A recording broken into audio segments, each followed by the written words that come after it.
tertúlia. Minha gente, boa tarde aí para todos. Hoje nós temos aí o banco de esperma dentro da espermatologia. O que é o banco de esperma? É o setor hospitalar onde se armazena o sêmen humano ou esperma para inseminações artificiais de procedências diversas, conservados sob condições rigorosas para torná-lo apto para o emprego em técnica de reprodução assistida, como a inseminação artificial e a fecundação in vitro. Agora, o banco de sêmen, o banco de espermatozoide, os excessos da reprodução humana, os problemas bioéticos do universo da espermatologia, o espermatograma, a inseminação artificial, a abstinência sexual, a antimaturidade, o autojuízo crítico, a ação e reação, o androchakra, a antropolatria, a biologia humana, o estigma grupo kármico, a deferentectomia, que é a vasectomia. Agora, nós temos aí uma série de logias e nós falamos aí no fim. Eis dois casos similares, 2 pontos. A múmia do Tirol, hibernação natural ou criogenia espontânea histórica. O banco de esperma, hibernação artificial ou criogenia planejada atual. Você já esteve envolvido em alguma relação com banco de esperma? Em bases cosmoéticas tranquilas? Agora, eu quero lembrar que tem uma bibliografia com 19 fontes bibliográficas. Quer dizer que esse verbete tem algumas revisões que já foram feitas. Por exemplo, tem um E sobrando lá na parapatologia, tem um 3 sobrando no fim da linha aí na tecnologia, e tem também, na hora que eles reproduziram aqui, a máquina lá colocou 000. Isso aí, o original é 1, 2, 3. Isso aí está na tecnologia. Agora, quero dizer que esse é o verbete 999, amanhã vai ser o 1000º, e ele tem 4 páginas, tem 36 logias e tem 6 máximos. Aqui, para trabalhar alguma coisa, eu vou deixar por conta da Rosa, se ela vê se precisa de acrescentar alguma coisa. No detalhismo aí, a tecnologia e a antagonismologia tem um pouco mais de considerações na história. Agora, os cognatos, por exemplo, sobre o esperma, tem 40 cognatos derivados desse vocábulo. Agora, é um caso, então, para estudo. Agora, eu vou aproveitar para responder aqui perguntas, algumas que parece que vêm até de ontem. Segundo a visão da conscienciologia, depende ou independe a origem dos órgãos a serem transplantados, por exemplo, de um homicida, de um suicida, de uma criança, de um atleta. Com respeito à projeciologia, se todos começassem a se projetar, não causaria de imediato um desinteresse pela vida? Essa é uma pergunta boboquinha. Eu não estou falando quem é, mas isso é uma besteira. A hipótese é ilógica. Veja bem, há milhões de anos que existe o homem na Terra. Qual é mais difícil que ter um cara sair do corpo? Agora ele está pensando que vai ter uma hipótese que todo mundo vai sair de uma hora para outra. Já pensou? Daqui quantos milênios que a metade dessa população vai sair com lucidez do corpo? Isso é uma bobagem. Então, essa hipótese eu considero infantil. Não dá. A situação é muito mais séria, o tema, do que isso. E a gente não precisa estar se preocupando com isso. Desinteresse pela vida, pelo contrário, uma pessoa que tem projeção lúcida, de alto nível, a hora que ela sai com lucidez, pelo contrário, ela dá muito mais valor para essa vida. Olha o meu caso. Eu estou aqui, estou pouco ligando se eu estou com rinite, né? Alérgica. Eu não deixei um dia de vir aqui, não deixei um dia de trabalhar comigo. Essa noite, eu agora já estou melhor mesmo, estou bom. Mas essa noite eu trabalhei 5 horas e meia de enfiada. Vocês acham que eu sou javali baseado em quê? Eu sei que ninguém morre, mano. Isso é uma coisa muito séria. Então a projeção é o contrário disso. A pessoa que está perguntando, eu sei, tem razão, está perguntando, está tudo certo. A pergunta até é boa, oportuna, para a gente clarear. Mas agora, o que eu quero dizer é o seguinte, isso aí mostra inteira ignorância, desconhecimento do assunto, tá certo? Seria a projeção astral a cura do medo da morte? Não. A astral, não. A projeção consciente, sim. Astral é bobagem de desdobramento, viagem astral, essa besteira. Isso aí tem muita coisa que não corresponde à lucidez, que é apenas um processo da pessoa de imaginação ou qualquer coisa nesse sentido. Eu estou falando a projeção consciente realmente é a cura, sim, do medo da morte, chamada tanatofobia. Agora, o problema do transplante, que foi a primeira pergunta que está aqui, do homicida, etc., se a pessoa tem boa intenção de receber o órgão, os próprios amparadores e a própria energia dela vai melhorar aquele ambiente. Agora, se uma pessoa tem medo das coisas e ela vai no bico daquela pessoa que dessomou, isso aí pode criar problema de assédio. Do jeito que já fizeram uns filmes explorando esse assunto. Agora, tenho estrabismo convergente bem discreto quando nasci, tive os canais lacrimais entupidos. Hoje não tenho grandes problemas na visão, tenho um grau baixíssimo nos óculos e enxergo muito bem.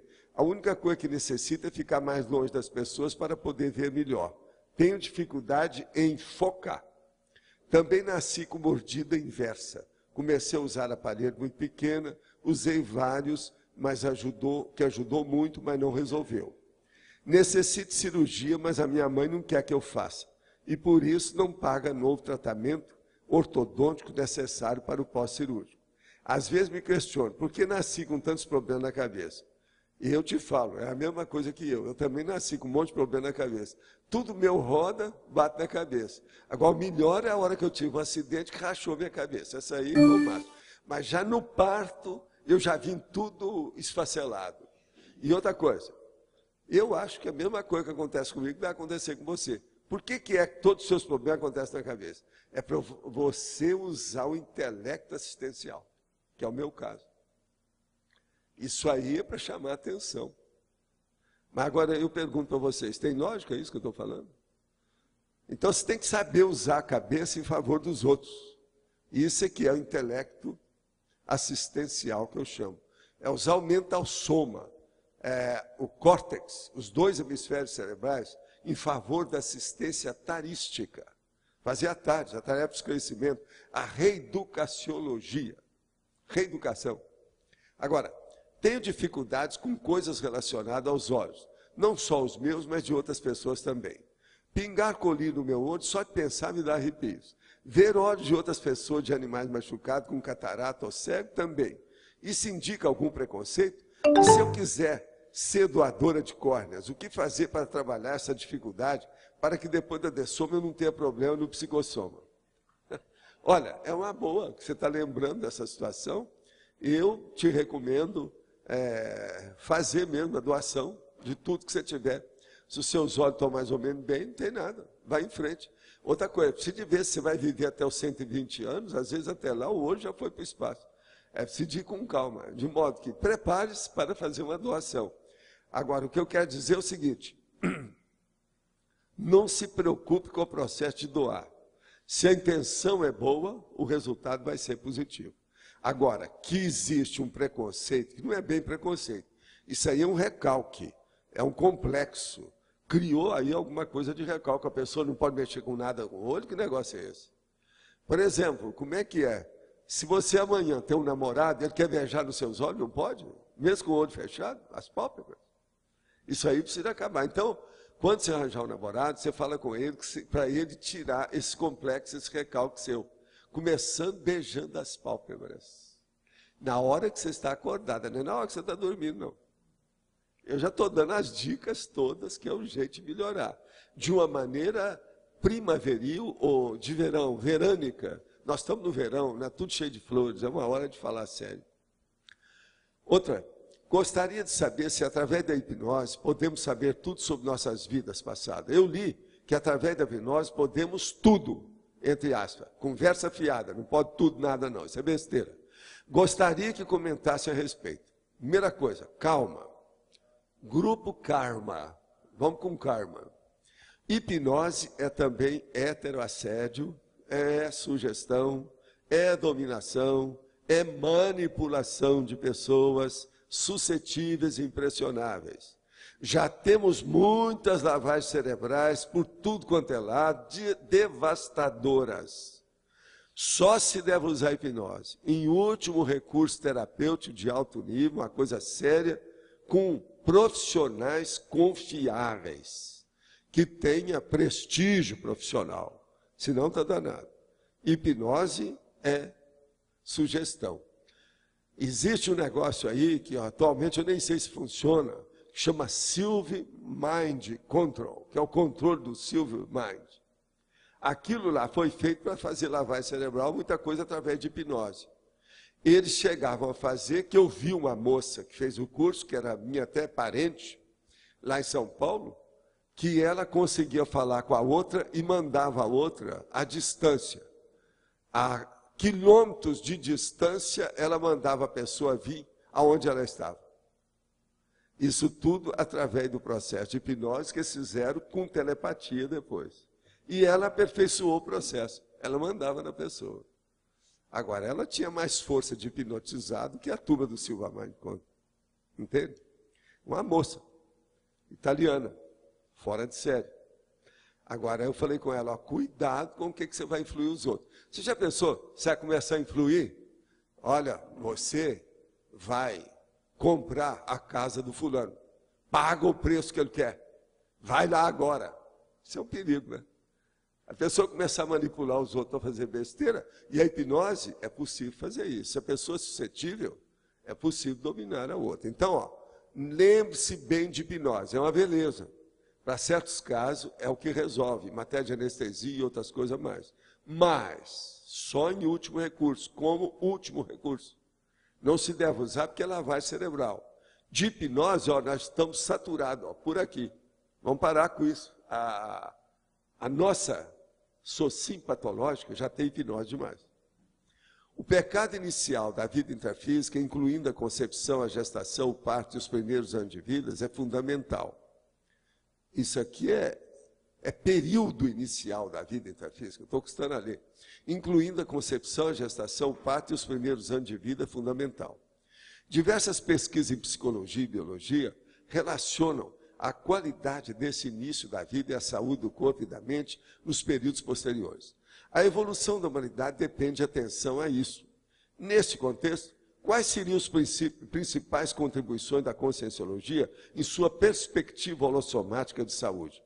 A primeira coisa é o seguinte, eu recomendo, já falei isso lá para a turma da Evolucim, e a turma da Repreendência aqui também, ou para todos aqueles que são da propedêutica, o processo, por exemplo, da pediatria e outras áreas aí de educação, etc., a reaprendência, tudo.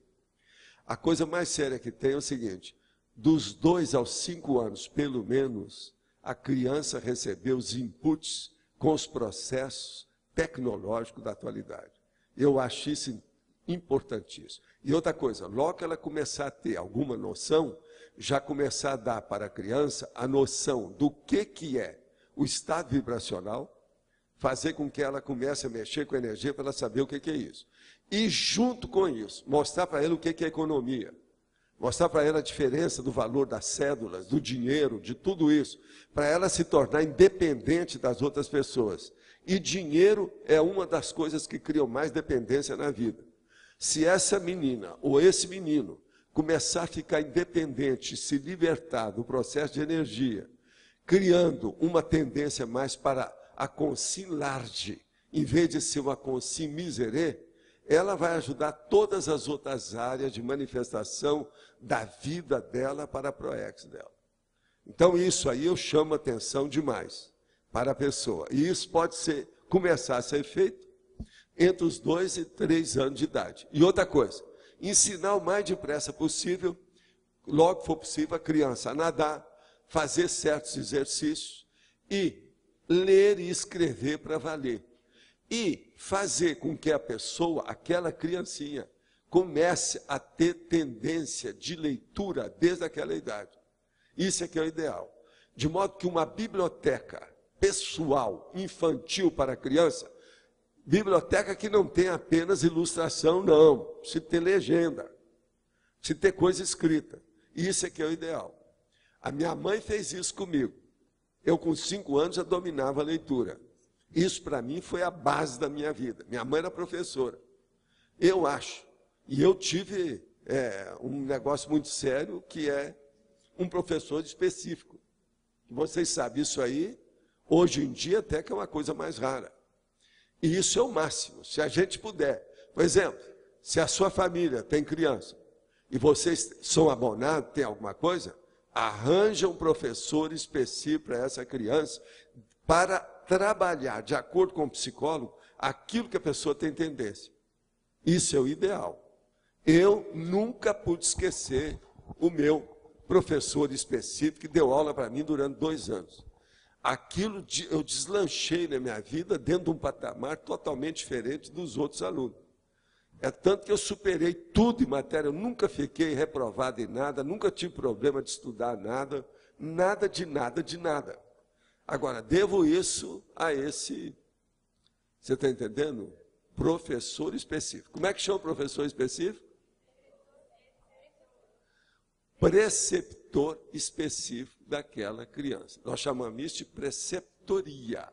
Hoje eles já estão estudando, já na Conscienciologia, até a parapreceptoria, que é o processo extrafísico que a gente recebe com o trabalho.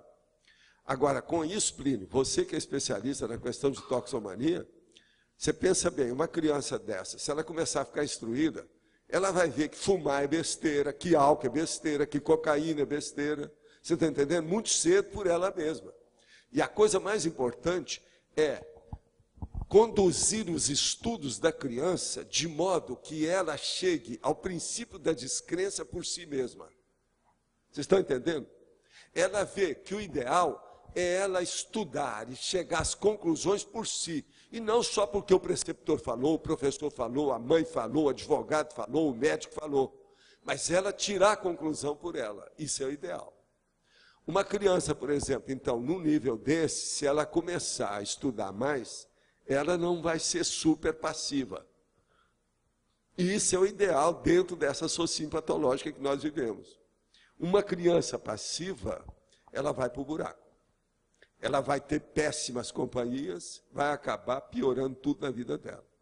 A criança, ela tem que fazer uma certa rebelião perante aquilo que esteja errado. Mas para isso ela tem que conhecer, ela tem que começar a ter maturidade, experiência, ver como é que é. De modo que eu estou aproveitando para esclarecer bem esse processo, que é uma coisa séria para a gente examinar aqui. Agora, ó, eu quero dizer, já que eu estou falando aí, respondendo perguntas, que eu vou fazer, já estou elaborando, um verbete específico, bem trabalhado, para o teletertuliano e a teletertuliana. Que eu vou expor também tudo que acontece com vocês, porque eu agora já tenho, só de pergunta, uma altura de papel dessa altura lá no holociclo. Eu estou examinando a partir daquilo, o que é que a gente pode dar como recomendação para os teletertulianos. E vou dar uma geral neles. Existe uma série de coisas que eu já posso até falar aqui, que vale a pena os teletertulianos ficar de olho. Mas eu quero estudar mais para dar mais detalhes. Então, por exemplo, uma coisa boa que o teletertuliano pode fazer é o exercício heterocrítico de procurar incoerências e nonsense nos verbetes da enciclopédia que nós discutimos aqui. Meter o pau naquilo que nós estamos discutindo. Ver o que está errado.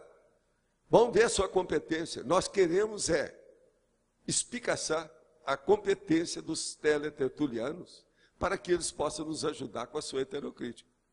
Você não acha que nós estamos certos nisso? Então o problema é desafio. Desafios recíprocos. Agora, outra coisa também. É bom que a pessoa olhe bem que os cursos intermissivos são os verdadeiros cursos fundamentais. O curso sênior da Conscienciologia. Esse curso de longo curso das tertúlias, que nós fazemos aqui, é apenas um arremedo, uma cópia pobre, adaptado aos parcos recursos disponíveis por nós. Nós que eu estou falando, ou seja, os nós intrafísicos. pois empregamos o soma à frente e não o psicossoma, como era lá no curso intermissivo. Então, é muito importante o curso intermissivo que nós vivemos falando aqui. Isso aqui é apenas uma amostra grátis reduzida do curso intermissivo. Muito fraca, porque é intrafísico. Então, isso também é importante para o teletertuliano pensar. Uma outra coisa. Quem nos escuta e nos vê à distância deve evitar de ler os verbetes da enciclopédia distribuídos online, se não deseja renovação. Isso aqui eu estou avisando que eu sou amigo. Se não deseja renovação, mesmo se possui uma entranhada consciência autocrítica. Nós insistimos em tal recomendação em função do período intermissivo de cada pessoa. Porque a pessoa vai ver isso aí a primeira vez. E ela, às vezes, fez o curso intermissivo. Não está sabendo nada porque a vida bloqueou essa condição. Ela vai ver certas coisas nossas dos verbetes, ela vai voltar, isso aí vai fazer reciclagem dela. De modo que, se você me vê aí, no online, se você não quer mudar a sua vida, muda de canal. Mais depressa possível. Muda, controle remoto, dê um jeito, vê o que você faz, põe o dedo. Como é que é? Tem um monte de situação, não é isso? Mexe, caneta, o que é que tem mais? Cospe. Esqueça. Agora, outra coisa. A tertuliana ou tertuliano, se são espíritas, eu tenho um desafio para fazer para vocês. Que seria útil você pesquisar se os dados que nós explicitamos na enciclopédia e as tertúlias conscienciológicas se conseguem confirmar ou corresponder racionalmente à identidade que eu dou para eu mesmo, como sendo a entidade Zéfiro. Esse é um ponto relativo dos cursos intermissivos, ou seja, a intermissiologia. É bom o povo me criticar. Esse careca aí está falando que é o Zéfiro. Ele não é por causa disso. Me prove que eu não sou. E olha as coisas que eu escrevo, vê se corresponde ao que o Zéfiro era. O que vocês acham? Desafio maior do que esse eu posso apresentar? Não, acho que está difícil, não está? Para o teletertuliano que não me conhece, está certo? Para vocês não, que vocês são já, isso aí não serve. Agora, outra coisa, tenha cuidado com a divisão 3 dos verbetes intitulada detalhismo. As exposições podem mexer com você de modo surpreendente. Você, Rosa, sabe disso. Você esteve trabalhando muito no detalhismo. Lá tem coisa que se a pessoa não tiver cuidado, a primeira vez que ela lê, vai criar problema, ela vai começar a pensar mais de certas coisas. Só de examinar o detalhismo, não precisa de ver muita coisa. Só esses detalhes que tem das sessões, da divisão detalhismo, que tem várias sessões, você sabe. Começa por esse processo da principiologia, sinergismologia, tecnologia, teoriologia. Isso aí, então, é sério. Então, o que eu queria era expor isso para os teletertulianos, que eu quero dizer que vocês não estão esquecidos. Nós prezamos muito a sua participação. Você está nos ajudando muito. E eu conto com vocês quando o tertuliário tiver arrumado todo amarelo para enfrentar vocês. Né? Vamos ver isso à distância. Uma outra coisa, já tem para-raio lá, e nós vamos passar isso para uma rádio. A rádio vai ter alguns quilômetros de distância daqui, a antena dela ligada ao nosso negócio, para a gente mandar direitinho a situação. Mas você pode falar. Osvaldo, é uma revisão na última folha, na bibliografia específica. Sim. No item 17, está escrito no espanhol, a palavra insólito, na segunda linha, ela é acentuada no O. Está sem acento. Ela é o quê? De lo insólito. O que é que você quer? Insólito é acentuado na O. Insólito. Eu acho que essa revista lá não tem. Então está errado. Tá, mas é outra, não é da Espanha. É a revista dela Insólito. Não, mas Depois eu vou pedir para examinar. A nossa amiga vê lá na revista, que nós temos a coleção dela. Lá eu acho que não tem acento, não. Ou no espanhol da Argentina também tem acento. Sim, não, mas essa revista vocês não conhecem, né? Ela é mexicana. Hein? É mexicana. É do México. Sei, mas você já viu a revista? Não. Pois é, não, você precisa de ver. Ela é muito esdrúxula.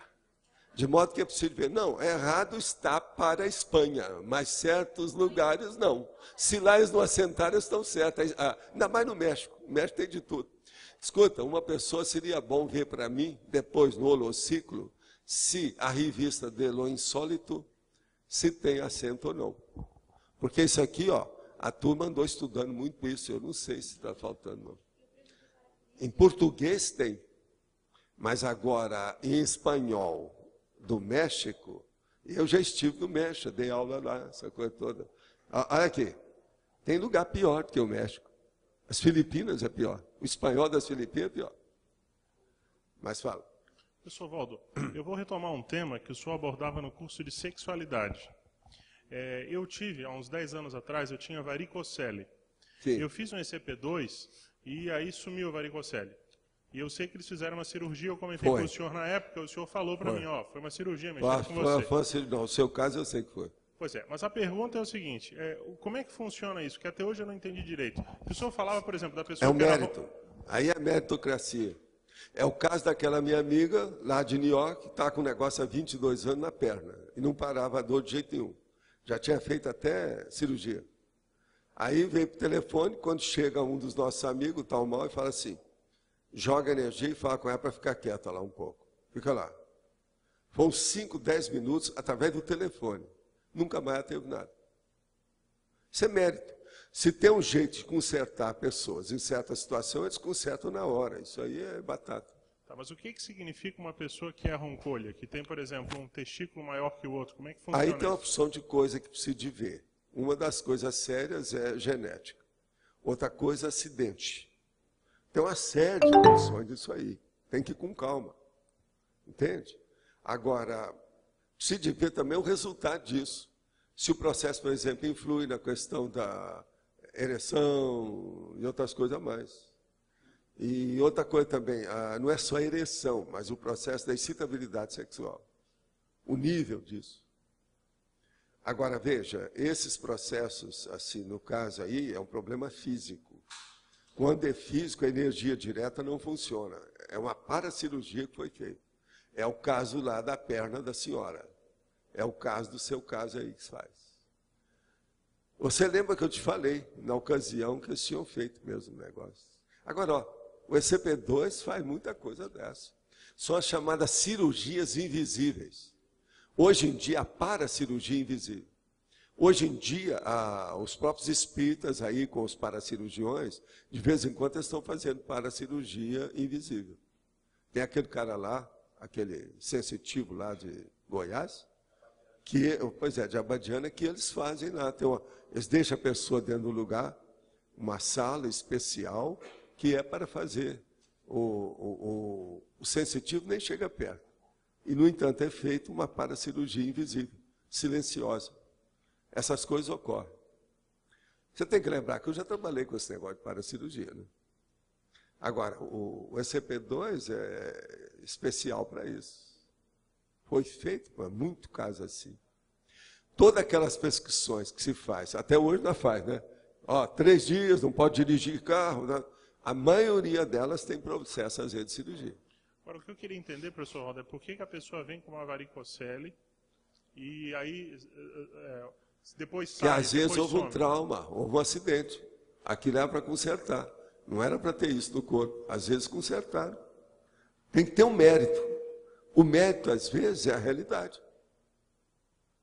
Tem que estudar aí, o caso é esse. Por exemplo, o caso daquela senhora que consertou o negócio na perna. 22 anos, já apagou os pedaços dela, os pecados dela. 22 anos. E outra coisa, devido ao aumento de peso, que ela é pesadinha, aquilo criava um problemão na perna. E era a perna perto do calcânio. E não tinha jeito de melhorar nada, tudo já tinha sido feito nos Estados Unidos. Agora, consertou, tirou com a mão, na hora. Igualzinho arco voltaico. O arco voltaico, às vezes, é uma cirurgia, você sabe. O processo é esse. Agora, ó, eu acho que você tem uma responsabilidade. Do jeito que eu falei com a senhora lá nos Estados Unidos. Você tem uma responsabilidade de ajudar os outros, tá certo? Em matéria de energia. Eu estou só lembrando, né? Estou certo? Tem lógica? Mas olha, vamos em frente. Existe alguma diferença entre essas operações que são feitas no centro por exemplo, esse Tupiara e o campo que tem do ECP2, qual a diferença básica? É que nós não temos nada de religião, nem de dogma, nem assentado nada como certeza absoluta de nada. Não, nós pesquisamos. Mas e tem amparador. O amparador é diferente de um guia cego. A maioria desses centros, tudo são guia cego. Mas assim, a técnica que usa... Não, a técnica às vezes é totalmente diferente. A nossa, por exemplo, é diferente. Por exemplo, nunca numa sessão espírita que eu frequentei, trabalhei no movimento espírita há 28 anos, nunca me falaram que aquilo acabava, ou quando você instalava, por exemplo, uma sessão, lá no caso de ectoplasmia, que aquilo melhorava o processo de envelhecimento, a pessoa deixar de envelhecer enquanto estivesse ali. E aquilo seguia ainda por muito tempo. Nós fizemos o ECP2, fomos estudar isso aí, nós constatamos essa realidade. Então veja, quantos anos eu tive lá? Ninguém nunca me falou nada disso. Agora, quanta coisa não tem para se estudar em matéria de energia consciencial, de ectoplasmia. Já pensou? Está tudo aí para ser feito. Agora, a medicina está só começando. O povo acha que já acabou, que já sabe tudo. Sabe nada, está começando agora. Está começando bem, porque estão começando a estudar o cérebro. Isso é a coisa mais séria que tem no corpo. O cérebro é o órgão, a coisa, o objeto mais importante e prioritário que existe no cosmos físico. Sério. Tá certo? Mas então, dona Rosa...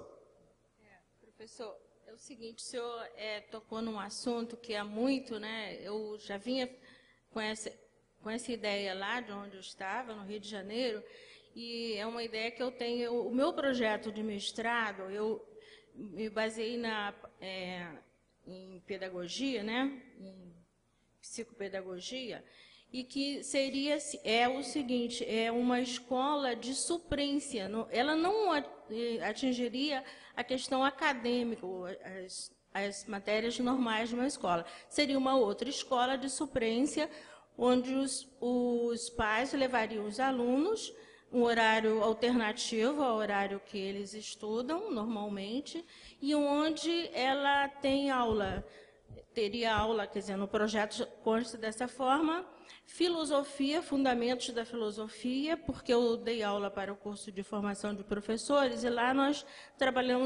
formamos professores com esses questionamentos, até baseado em muita coisa. Eu estou de acordo. Muita coisa trazida. No meu curso de medicina, eu tive aula de filosofia. Pois é, e então... Filosofia médica. Nós, lá em Cabo Frio... Nosso curso é a pode ser.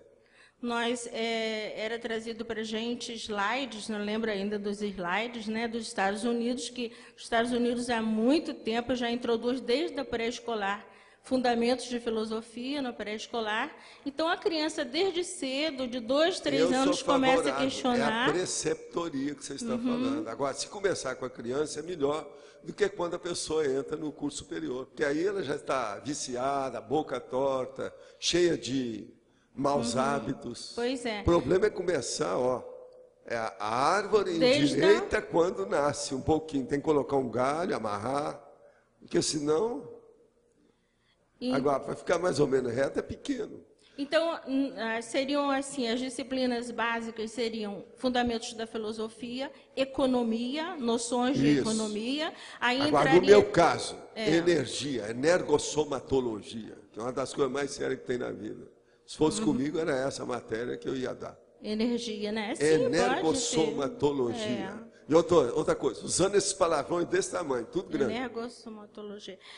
Para mostrar erudição para a criança. Porque aos 10 anos, então, ela vai discutir com os outros, como aconteceu lá na Unicamp, em 87, que eu chamei lá 3 pessoas para falar com os caras mais velhos lá, tudo de PhD. E eu lembro que o rapaz lá, o Louro, virou para os 3 e falou assim, pelo que eu vejo, com todo o meu respeito, os senhores nunca estudaram consciência, então está difícil de vocês entenderem o que nós estamos debatendo aqui. E começou a discorrer para eles o que é que tinha na conscienciologia. Isso é 1987, antes de fundar o Instituto. Eu vi isso. Professor, não é difícil começar desde o pré-escolar trabalhando energia, porque nós já levávamos a criança a observar a folha, observar toda a aura da folha, né? Os vários tipos de folhas, várias energias que as plantas emanam. Então, tudo isso nós já fazíamos. Quer dizer, eu como orientadora, e junto com os meus professores, com os meus alunos, e também economia, logo assim que saiu o construtivismo.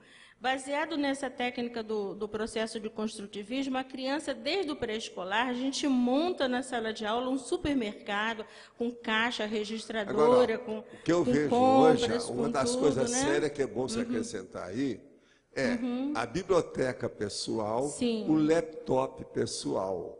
E a pessoa, essa criança, recebeu a noção do que é uma fatuística, uma casuística, a inventariologia, como é que ela faz essas coisas. E ela tem a biblioteca pessoal dela dentro desse sentido. A biblioteca já era feita. A gente tinha a hora da leitura, né? E as crianças chegavam e não só... É a criança ter a biblioteca dela. Sim, isso é que é importante. Ela sentir que o livro é dela. Ela rabiscar o livro do jeito que ela quiser. Outra coisa, falar para a criança, esse livro aí é para sujar, é para riscar, é para dobrar a folha, é para mexer. Livro não é para ficar consagrado como uma coisa santa. Isso é loucura. Sim. Tem que acabar isso na cabeça da criança. Professor, a confecção pela criança do próprio livro dela. Pois é. Não, tudo falar que com ela faz, a gente o livro monta é seu. a história você faz e ela dele vai o que você quiser. escrevendo. Agora, ele foi feito para estudar. Se ele não presta, é outra coisa. Não usa ele para outra coisa. Não vai bater na cabeça do outro com o livro. Entendeu? Então tem que explicar isso tudo para a criança. Invenção de próprias histórias contadas pela criança, e ela traz muita história de casa. Não, ela sai dessa questão das lendas, ela começa com casos verdadeiros. Pegar o livro do Pedro Bloch, que lá dá uma opção de orientação para os professores, que é o pensamento da criança revelado através de sentenças, de frases, de opiniões de criança. Então, aquele negócio que eu falo, que o menino chegou lá fora e chamou, mãe, vem aqui, que coisa doida, olha aqui o que aconteceu, o que foi? Olha lá, a lua está quebrada. Ele nunca tinha visto a lua. Professor, e continuando, então teria assim, também línguas, né? Computação direcionada para jogos também didáticos, mas direcionados aos conteúdos, técnica de leitura e montagem de uma biblioteca. Isso é um projeto meu para fundar aqui no Jardim Copacabana, onde eu estou. Agora, então, eu gostaria de ter colegas que pudessem me ajudar. Para a mãe que seja abonada, fala com ela para comprar uma estante e dá para a criança. Uma estante que seja forte, é muito maior do que a criança, e que ela possa mexer com a estante, de abrir e fechar para ela guardar os livros. É tipo isso é o montessoriano, Minha mãe fez isso comigo. O montessoriano tem um cantinho onde o professor vai... Agora é cantinho, é a casa dele. Também na casa. Tem que ter o lugar dele. Tudo é em casa, é pessoal, é destacar a pessoa. Agora, veja, isso aí é um processo também de superdotação, você sabe. E professor? Não é atender superdotado, é isso não. Não, eu sei identificar. Desenvolver. Você está entendendo? Entendi. É identificar superdotado. Esse aí é um dos processos que tem.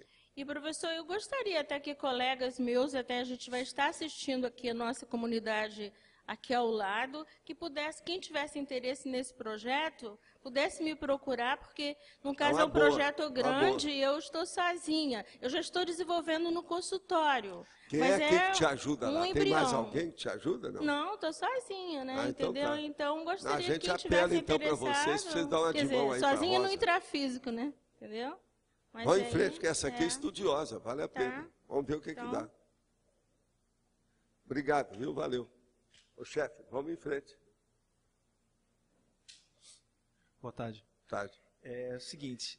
Ele também é candidato na próxima eleição.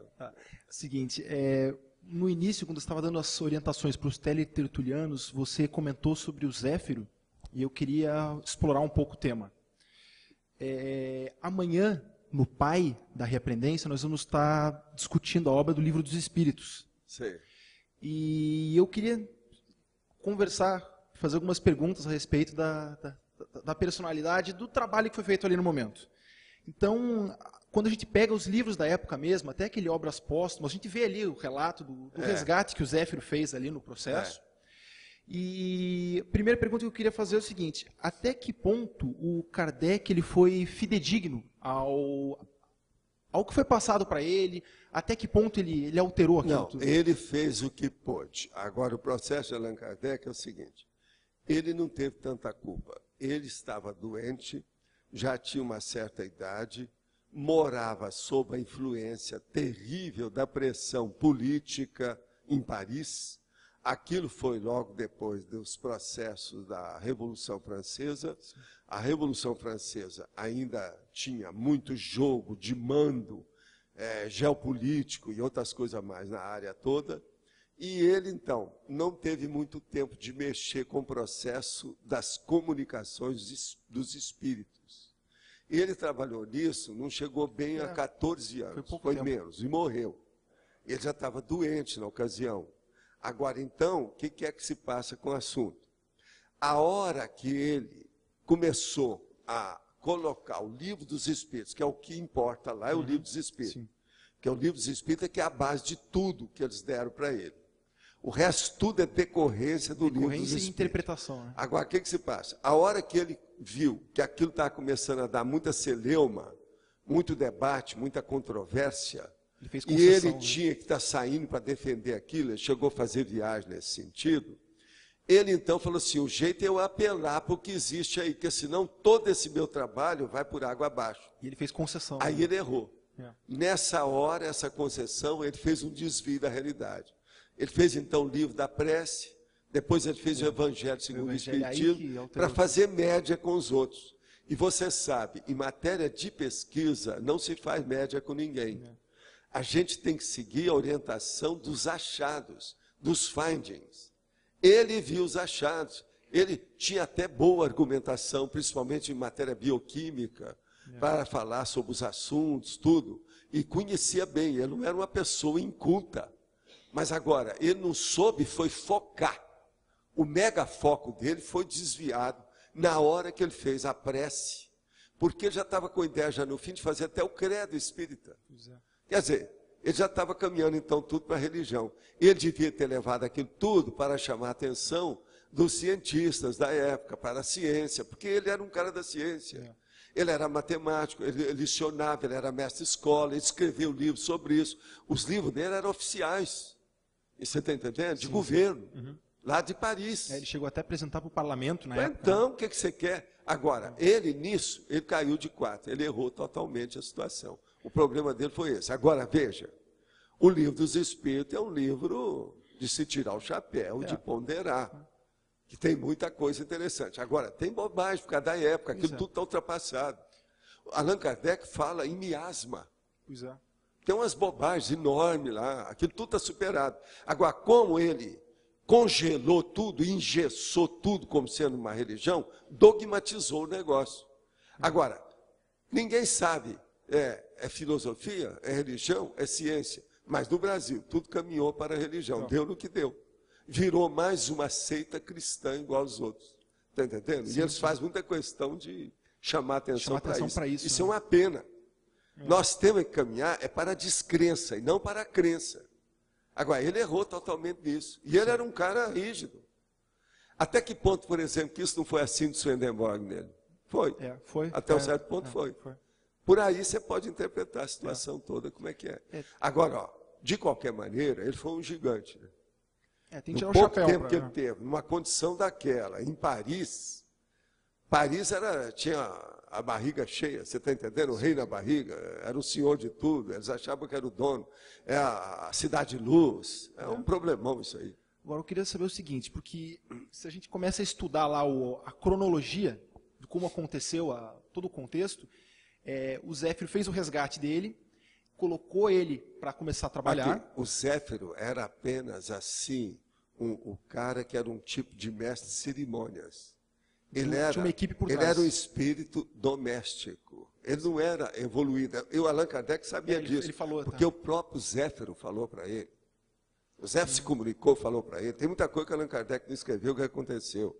Agora, ó, eu mesmo falar com ele, não, eu sou um espírito doméstico, que é o que ele chamava espírito lar. O ele familiar, conhecia essas coisas todas, que isso é bem antigo. Allan Kardec é meu conhecido, ele me conhece também, nós somos antigos, a gente de casa. Agora, o que é que se passa? Ele errou nisso tudo. Agora, você sabe, o Zéfiro era um espírito familiar, não era um espírito superior. Mas ele, inclusive, falava isso. Ele falou isso bem claro lá, e ele estava certo. Agora, você está entendendo? Depois das primeiras comunicações, das primeiras perguntas e respostas, que ele juntou primeiro o corpo da estrutura do livro, ele levou esse livro para ser revisado por várias outras consciências em outros lugares. Aí entrou São Luís, entrou esse pessoal todo fazendo revisão. Isso contaminou tudo também?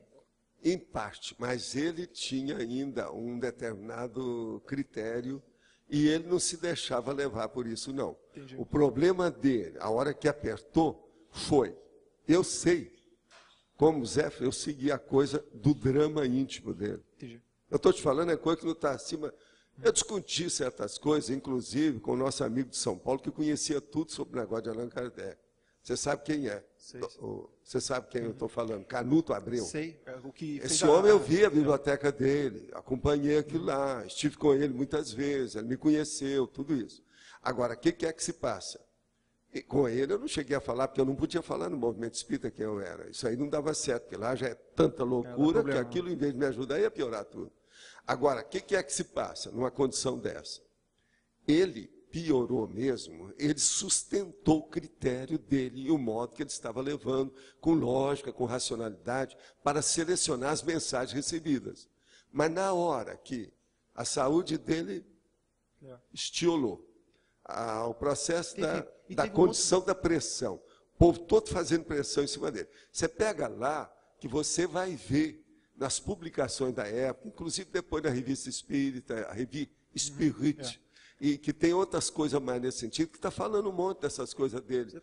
A viagem que ele fez para defender os outros, o problema, por exemplo, lá da queima de livro, aquilo tudo chateou ele demais. Porque quando a gente começa a estudar a cronologia, também a gente vê que teve ali o livro dos espíritos, o livro dos médiuns, e até certo ponto ali ele mantinha uma tecnicidade.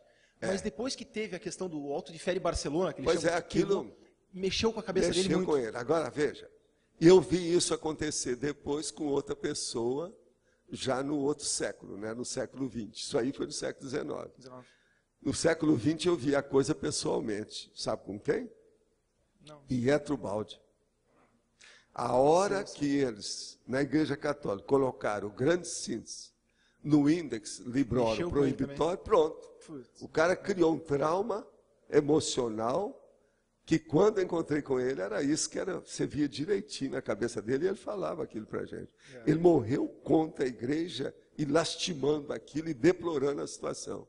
Aí é complicado. Então, veja, a pessoa, se ela tem emoção demais, com processo de fanatismo religioso, o negócio dá para trás.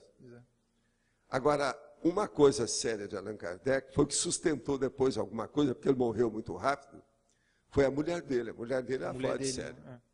Essa que não pode ser esquecida. Ela foi defender ele no tribunal também, que estavam acusando ele. Não, mas não é só isso. O problema todo foi o que ela fez depois. Foi ela que segurou para sustentar o movimento que ele tinha criado. Porque senão eu teria morrido na hora, junto com ele. Entendeu? Foi ela. A mulher era fora de série. Entendi. Ela o pessoal até chega a comentar, mas não com essa ênfase. Né? Não, o negócio é sério. É bom você ler mais e ver o problema dela.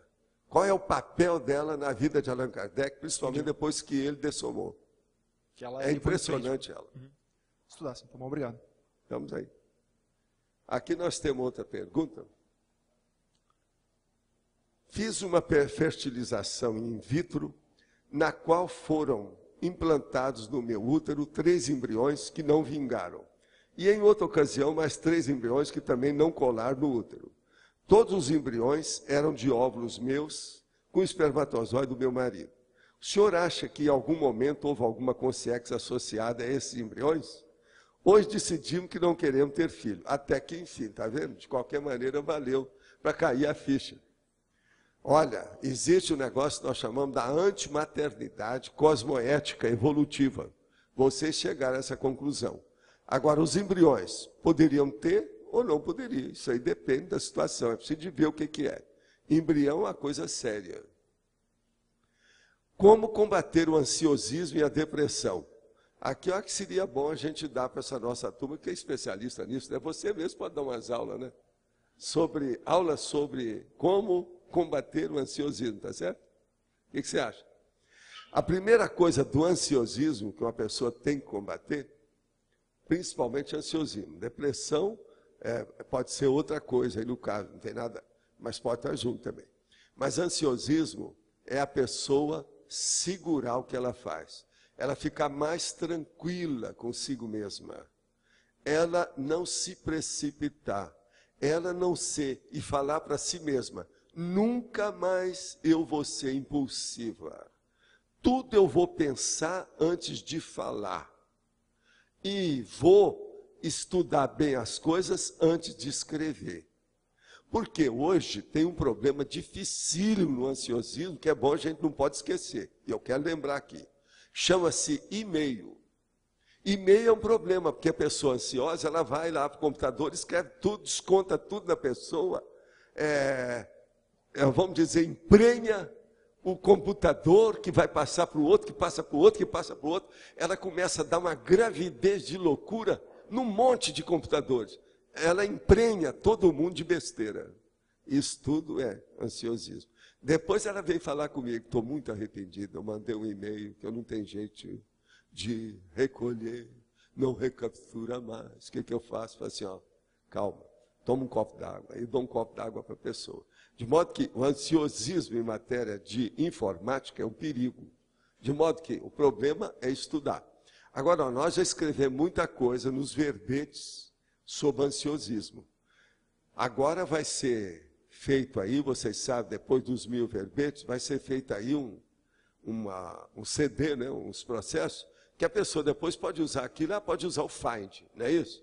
Então, no Find, a pessoa coloca lá ansiedade, ansiosismo, e procura que ela vai ter lá um verdadeiro curso desses verbetes que está falando sobre ansiosismo. Depois de publicar dos 1000 verbetes, aí vai ser fácil fazer isso. Eles vão fazer aí você sabe, um disquetezinho, uma coisa. Com referência ao banco de olhos da tertúlia de ontem, quando o senhor mencionou a iridologia, saliento que meu irmão há anos pesquisa e faz diagnóstico, inclusive fabrica aparelhos para fotografar a íris. Os resultados são impressionantes. Dá para detectar doenças ainda não instaladas. O que é isso aqui? Não sei o que é. Acredite que dá para ver o grau de parapsiquismo da pessoa. O que o senhor acha? Olha, eu acho que muita coisa precisa de ver. Agora, grau de parapsiquismo, eu confio mais na energia, em vez de ser na iridologia. Mas que a iridologia dá para ver uma opção de coisa, dá.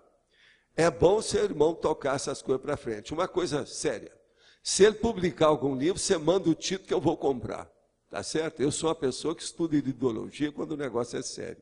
Minha vida inteira eu estudei. Antes de ser constituído a iridologia como uma terapia alternativa. Eu já estudava isso antes.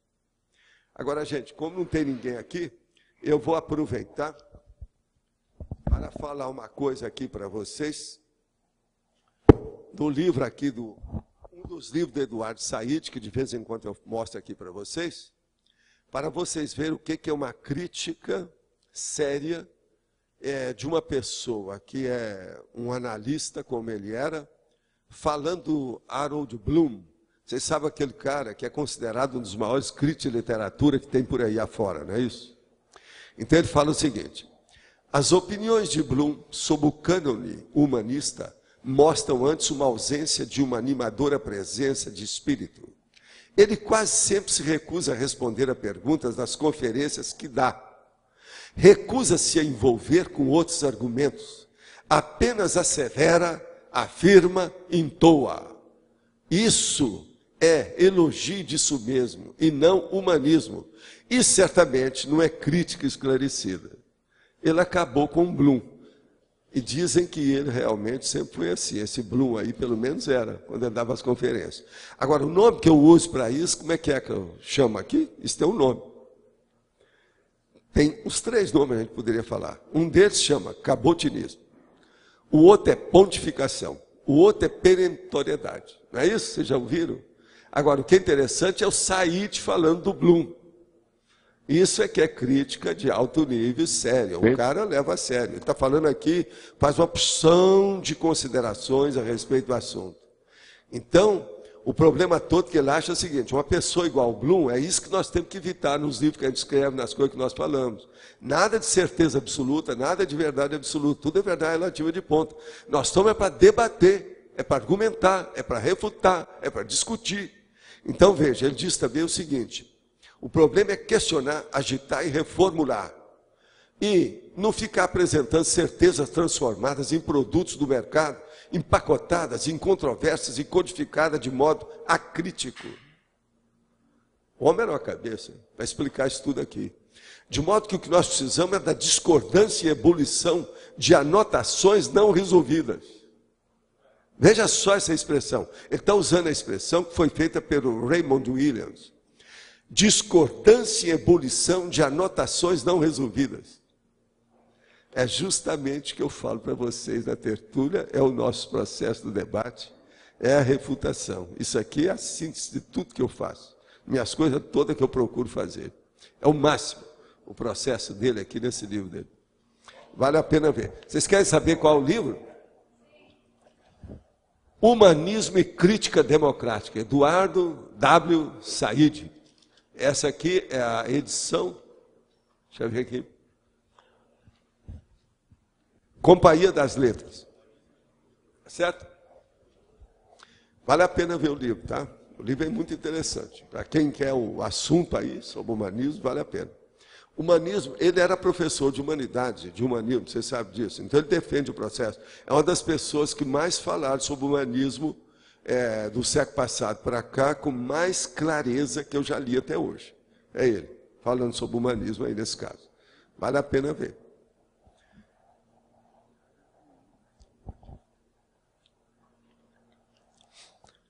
Tenho dúvidas sobre a vida pré-natal intrauterina. Quando a consciência assume o soma, o que se sabe sobre projeções lúcidas de mulheres gestantes? E sobre a prática do EV na gestação e seus efeitos sobre o feto?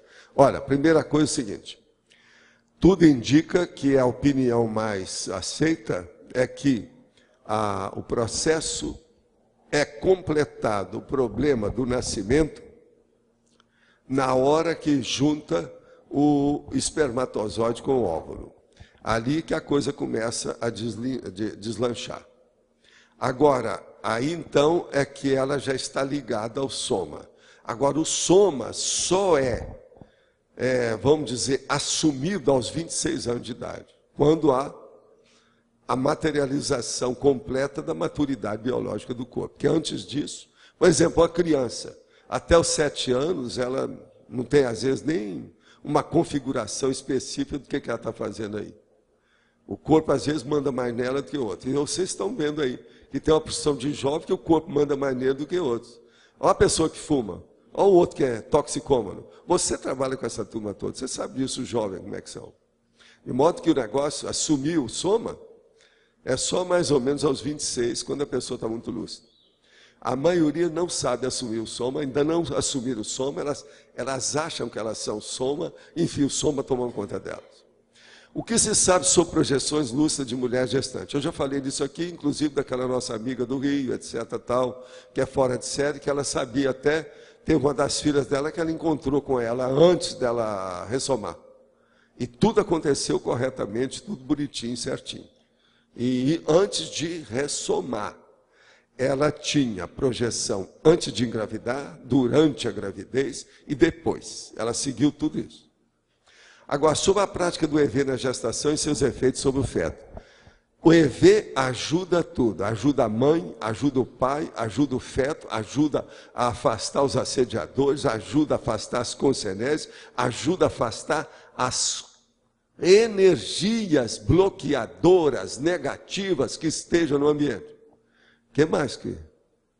Melhor do que isso não tem jeito. O EV, nesse caso, é uma panaceia. Então, cura tudo. Poderia falar um pouco mais sobre o item da parafatologia, o abuso no emprego das energias conscienciais? Olha, seria bom a pessoa ver que nós já temos verbete aí sobre essas coisas, não tem? Seria bom ver. A hora que sair os 1000 verbetes, você procura lá, através do abuso. Olha a palavra abuso que você vai chegar lá. E tem também aquele negócio, energias patológicas. Não é isso que eu falo? energias patológicas. Seria bom examinar o processo das energias patológicas. Aí você vai ter uma aula mais detalhada sobre esse assunto. Vale a pena ver. Agora, gente, quem é mais que tem? Tem alguém aí que vai falar? E você? Na verdade, é contribuir com um caso ali, dentro da patologia, a última linha, deferentectomia, vasectomia. O senhor sempre falou já em tertúlia várias vezes, que é uma loucura a pessoa fazer isso. E eu tive um funcionário lá na minha empresa, que o sonho dele era sempre ter um filho homem. E ele teve o primeiro filho, foi mulher. Fez o segundo, mulher. Terceira, mulher. Ele teve 7 filhas mulheres. Aí, depois de 7 filhas, ele desistiu e foi fazer a vasectomia. Eu cheguei e disse para ele, olha, chefe, eu iria com calma, não faria, porque isso vai dar problema. Em resumo, agora ele está com 40 anos, 40 e pouquinho mais ou menos, deu uma doença rara, que é 1 em milhares, está acontecendo uma desmilenização dos neurônios, alguma coisa assim, o fato é que ele está ficando vegetal. E é exatamente aquilo que o senhor falava. E eu fiquei pensando assim, mas impressionante. Você lembra que nos meus cursos eu vivia falando isso, mas agora, você sabe o dia que houve aquela briga? Você não participou não, né? Foi aqui no Sul que aconteceu isso. Que tinha um monte de gente no meu curso de sexossomática de homem, aquele do domingo. Então, tinha uma metade aqui, a outra metade para lá. Aí um cara do lado de cá falou assim, depois que eu mostrei tudo, a minha opinião, que eu era contra o processo da vasectomia, por causa disso. Aí levanta o médico lá no fundo, do lado de cá, e fala assim, olha, eu sou totalmente contra o senhor. Sou seu colega, sou médico, mexo com o processo da deferentectomia, não tenho nada, já fiz isso faz tanto tempo e o negócio não aconteceu nada comigo. A hora que acabou aquilo, eu falei assim, vocês estão vendo? Tem uma exceção. Agora, ó, quem quiser, segue o que ele está falando. A minha opinião eu já dei. Eu não vou mudar a minha opinião, porque eu tenho experiência disso. Um monte de gente. A hora que eu vou recolhendo minhas coisas para falar no outro assunto, levantou um outro colega meu do lado de cá e começou a liquidar com ele de lá. Falei assim, ó, eu tenho também. Quantos casos você tem na sua casuística?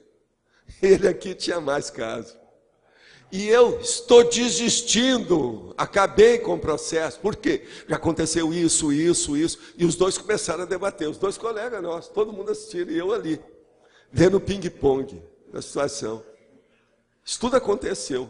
Agora, ó, o nosso amigo aí, a hora que acabaram, eles vieram falar comigo em particular. E o nosso amigo falou assim, olha, eu estava com a maior casuística, ao que tudo indica, naquela ocasião no Brasil, sobre deferentectomia. Eu nem vou publicar.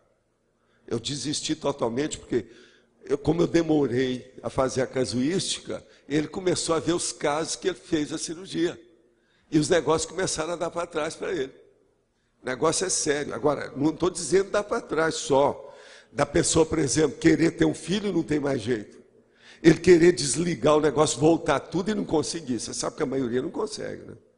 Então, o negócio é mais sério do que isso. Esse caso que eu estou citando deu um problema neurológico raríssimo, então, e o cara está ficando vegetal. É agora, parecido com o mal. A única coisa só é o seguinte, teria que perguntar o seguinte, a causa básica, a etiologia, foi o processo da deferentectomia? Eles não sabem, porque é uma doença raríssima. Mas só outra coisa.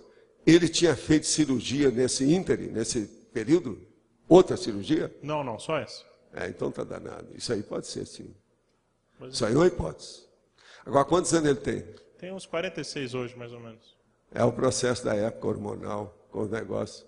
Pode ser. É outro fator. Se ele não fez cirurgia, se a idade é mais ou menos, você está entendendo o processo do fator, 46 anos. Isso aí porque deferentectomia é mexer com os hormônios. Presta atenção, o negócio mais sério que o homem tem. Testosterona, com o negócio todo. Não resolve esse negócio de estar distribuindo para aqui. Isso não dá certo, não. Agora, eu sempre expus a situação claramente. Agora, veja. Qual é o meu princípio que eu comecei a defender isso? Eu hoje não defendo baseado nos meus princípios, mas foi baseado em muita experiência e vendo o povo. Mas baseado em quê? Eu parti do seguinte princípio. Energia não se brinca. Hormônio é uma das coisas que existe no corpo, que é o problema de mais energia que tem. Agora, você vai bloquear um negócio e deixar lá, eu já combati essa opingectomia por causa disso. O problema você sabe como é que é, ligadura de trompa. Então, é lógico que deferentectomia, isso não dá certo. Pois é, como é que faz? Agora, então, veja, essa castração, seja de mulher ou de homem, deve ser evitada. A biologia não admite mutilação. Ela não admite castração desse jeito. O negócio é negativo. Agora, só em último recurso que a pessoa tem que fazer isso. É igualzinho, por exemplo, último recurso, às vezes, por exemplo, vai mutilar uma pessoa, cortar a perna dela porque está com gangrena. Isso é o último recurso.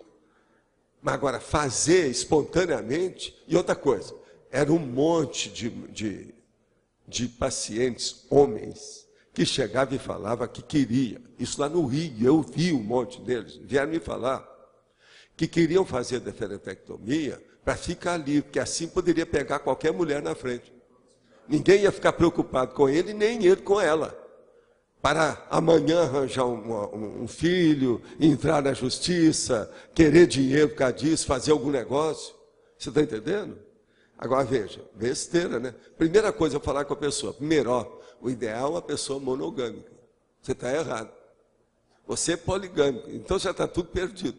Se você é da baratosfera é outra coisa, não vou perder tempo com você. Agora, pondera bem isso. Alguns até que melhoraram, mudaram a vida, etc., assim, enturmaram, arranjaram um jeito, casaram depois. Mas agora o problema, a maioria era isso, para ficar livre, para poder fazer o sexo livre total, sexo livre, que é uma loucura. Esse caso que eu estou citando é assim também, a pessoa depois de ter 7 filhos mulher e não ter tido um filho homem... Primeira coisa, vamos agora analisar do ponto de vista grupo kármico. Você sabe o que é que eu falo, né? Sei que ele quando tem muita filha, porque o problema é do papai. Isso. Tá certo? Agora, o papai, ele já queria ter filho, por quê? Ele já devia estar com a autoculpa. Se é uma autoculpa já para a genética, da holobiografia dele. Isso não é dessa vida só. Mostra que essa é pelo menos a segunda vida, já com isso.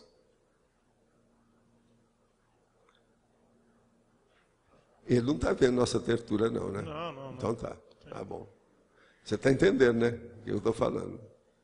Agora, mas está na cara, tá. Vocês estão entendendo a lógica disso ou não? Preciso explicar isso mais? Ele já tinha a autoculpa. Essa é a autoculpa holobiográfica. Existe isso. Agora, vê se tem lógica no que eu estou falando. Vê se faz sentido. O que me impressionou é o fato de ele ter 7 Só aí filhas já mulheres. tem 3 fatores que pode ser esse processo que aconteceu com ele. 3 fatores predisponentes. O problema da idade, ele não ter feito nenhuma cirurgia e o processo das 7 filhas. 7 filhas. 7 filhas, é muita coisa. A mesma mulher? Mesma mulher. Impressionante. Impressionante, né? Impressionante.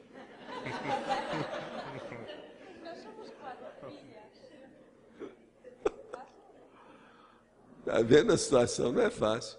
E tem tantas amigas a minha aí que estão reclamando só porque tem uma filha. Essa teve 7. Se ela chegasse aqui, eu ia apresentar para todo mundo. Para a senhora aqui, ó. Uma grande parideira. Fora de série. Não é isso? Isso é ao máximo. Mesmo? Caramba, hein? Agora, dá um time fora de série, né? Pode fazer basquete, vôlei, o que mais? Um monte, com 7. O negócio é seríssimo. O senhor tem uma lista dos 100 livros de leitura obrigatória para o pesquisador da consciência? Tem. Mas não são 100, não. É um pouquinho mais. A primeira coisa seria bom procurar a nossa amiga professora Nara e pedir a listagem da holoteca sobre o assunto que você quer. Porque leitura obrigatória para o pesquisador da consciência, primeira coisa a gente pergunta, o senhor pesquisa o quê? Aí a gente não vai dar 100, vamos dar todos os livros que a gente tem, indicação de todos eles, né? Por exemplo, se for de projeciologia, já tem uma listagem que é fácil você pegar. No livro Projeciologia, tem 1907 fontes. Não são todos os livros, mas tem muito mais de 100 livros. Agora, precisa ver o seguinte, o que você pesquisa? É aí que a gente tem que ver o que é que você vai estudar. E a gente dá indicação. Agora, a holoteca nossa hoje já tem mais de 80 mil livros. Pensa bem, A maioria são livros técnicos de ciência e que envolvem processos fenomênicos da fenomenologia e da parafenomenologia. Ponderem bem. Os espermatozoides são considerados um princípio consciencial? É lógico, né? Lá dentro do problema que está ali. Agora, quando ele junta com o óvulo, é que o negócio se constitui sério, mas se tem vida, tem alguma coisa. Ninguém entende como é que é isso. Agora, eu te falo, um vírus já é um princípio consciencial. Ó, a bactéria, isso aqui, ó. Engolir. É um monte de bactéria que foi. Estudos são princípios conscienciais. Todo mundo aqui, ó, cada pessoa é um micro-universo ou microsistema particular, ecológico de vidas. Nós não somos só a nossa consciência. Só de bactérias são 9 bilhões. Cada um tem. Fugir ou cortar o assunto relacionado à sexualidade é reflexo da falta de informações, inexperiência ou percepção de assédio. Não, tem uma opção de coisa. Às vezes não é nada disso, pode ser outra coisa. Pode ser um processo, por exemplo, que às vezes o ambiente não é favorável, não está na hora de falar, que a gente deve falar em certos assuntos no ambiente adequado, com a pessoa adequada, com as palavras adequadas, na hora adequada, e adequado. Se aquilo não está adequado, não vale a pena falar.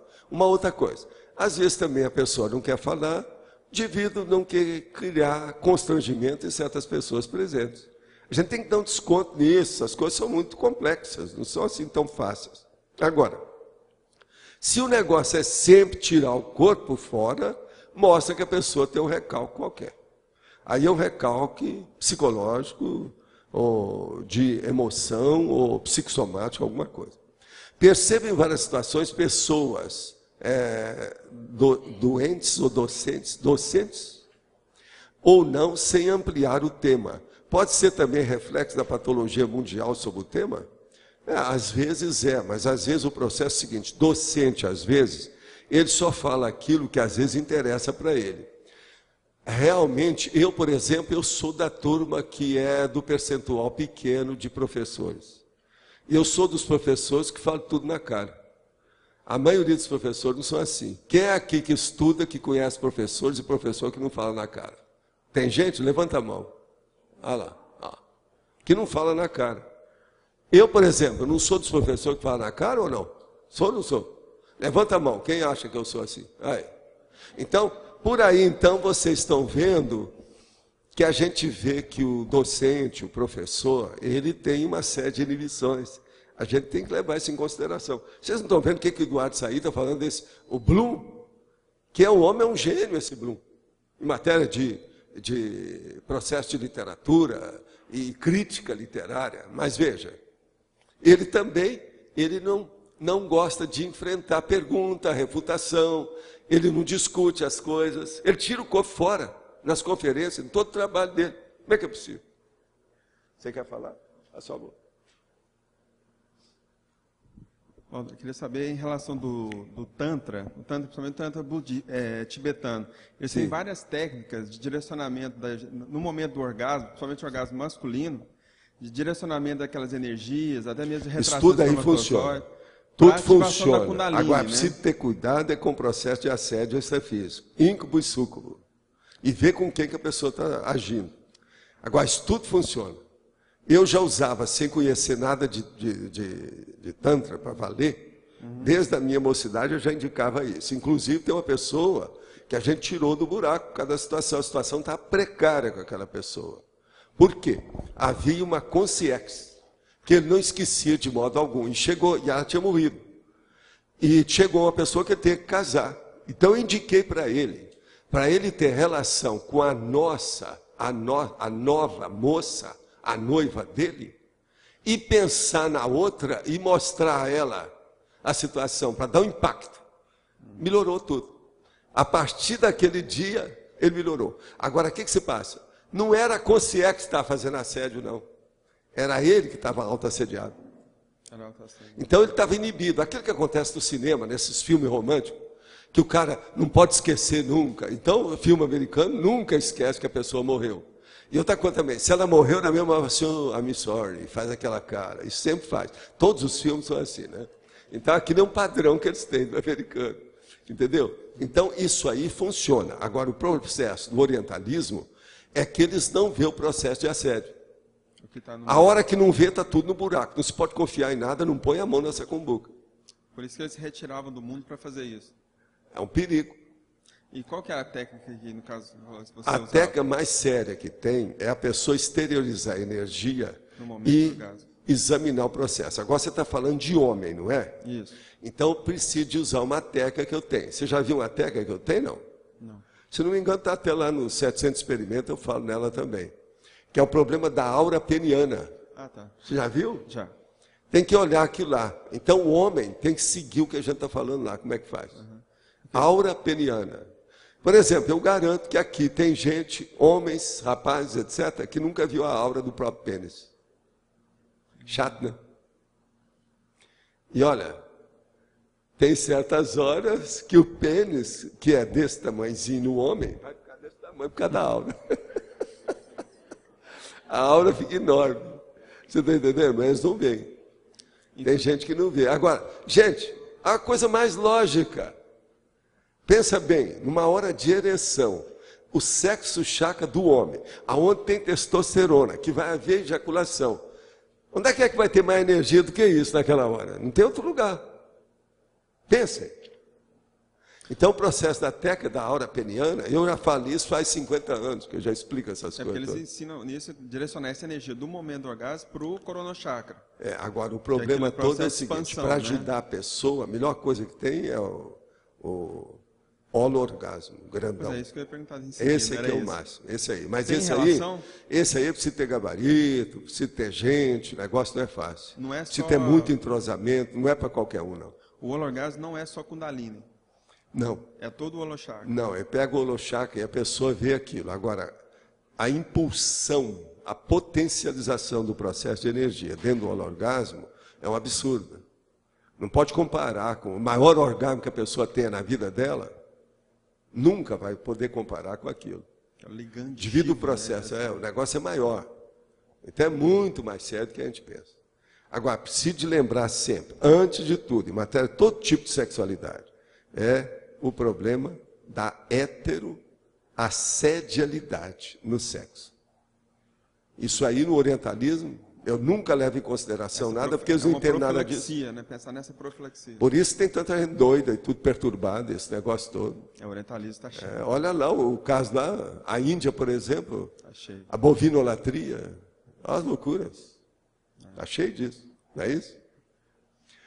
O senhor é a favor da ligadura de trompa? Não, é o que eu estava falando, sou totalmente contra. Só em último recurso, quando não tem outra saída, que a pessoa não viu outro jeito, mas não deve. Por quê? É uma castração, é uma mutilação, vai acabar com tudo. Outra coisa, se fizer uma ligadura de trompa, por exemplo, com uma moça que tem ainda 22 anos, que ainda nem tem o corpo consolidado, numa maturidade biológica, pensa bem no que está acontecendo. Antes dela ser mulher, ela deixou de ser mulher, já castrou a mulher. Agora veja, eu já vi casos que a pessoa depois suicidou, ficou doida. Com 22 anos. Quanto mais jovem, pior fica. É um perigo. Agora veja, essa lá não precisava de fazer nada daquilo. Fez para não queria ter filho, que filho dá muito problema, que não sei o quê, queria acabar com aquilo. Uma mulher lindérrima, depois que fez a ligadura, começou a ficar toda deformada, e aquilo fez um desgosto danado, ela acabou se suicidando. Ela tinha 22 anos, suicidou com 24. Eu conheci a pessoa, conheci a família, foi um dos maiores dramas que eu vi. Casada, aquele negócio todo, foi uma lástima. E outra coisa, antes de fazer qualquer coisa, me perguntaram, eu dei conta. Expliquei tudo, meu consultório, Uberaba, tudo direitinho e tal. Outra coisa, no meu consultório, eu não cobrava nada. É igual aqui, eu não cobro nada. Então eu tenho liberdade de falar o que eu bem entender. Eu falava tudo na cara das pessoas, do jeito que eu falo aqui. É lógico, pessoa por pessoa. Quando precisava, separava todo mundo para falar, olha, você, isso, isso, isso. Mas é o jeito. Outra coisa, como eu não cobrava nada de ninguém, a minha liberdade de expressão era muito maior do que a de um profissional. Você está entendendo como é que é? Então eu tinha a oportunidade de explicitar esses casos dramáticos, claramente. Mas, quantos dedos eu fracassei totalmente. Eu não consegui convencer ninguém da minha realidade. Agora, gostaria que o senhor comentasse a respeito de métodos anticoncepcionais, como, por exemplo, o DIU. Eu já falei aqui, foi anteontem mesmo, não foi? Nós falamos, eu sou contra tudo que mexa para dentro do útero. Isso aí é colocar um corpo estranho lá dentro, que é um dos órgãos mais sensíveis que a mulher tem. Os resultados podem ser trágicos. Tem muita coisa que acontece depois disso.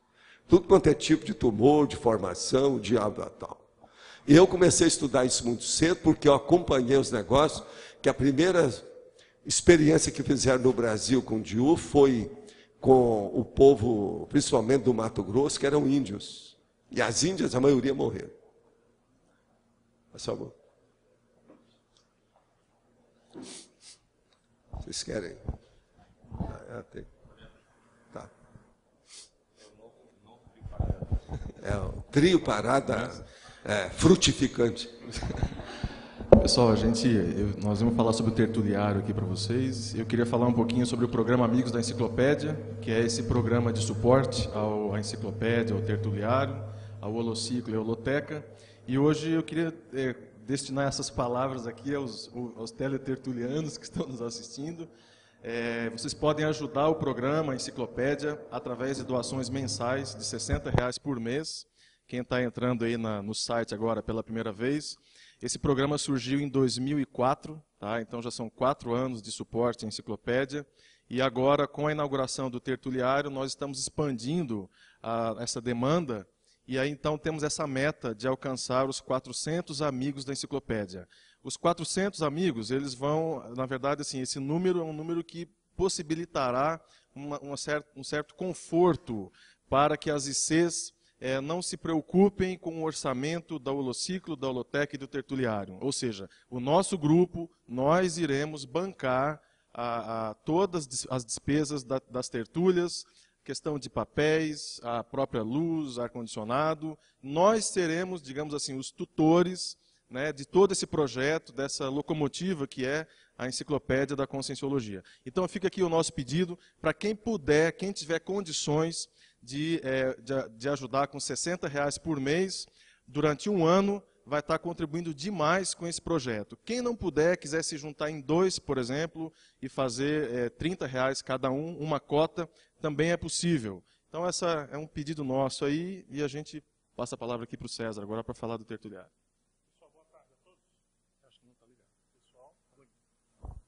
Pessoal, boa tarde a todos.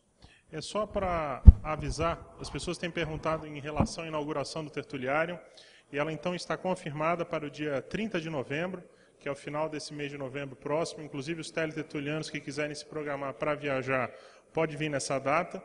Agradecer também o apoio que a gente tem recebido de várias partes do país. A gente tem recebido muitas doações na conta.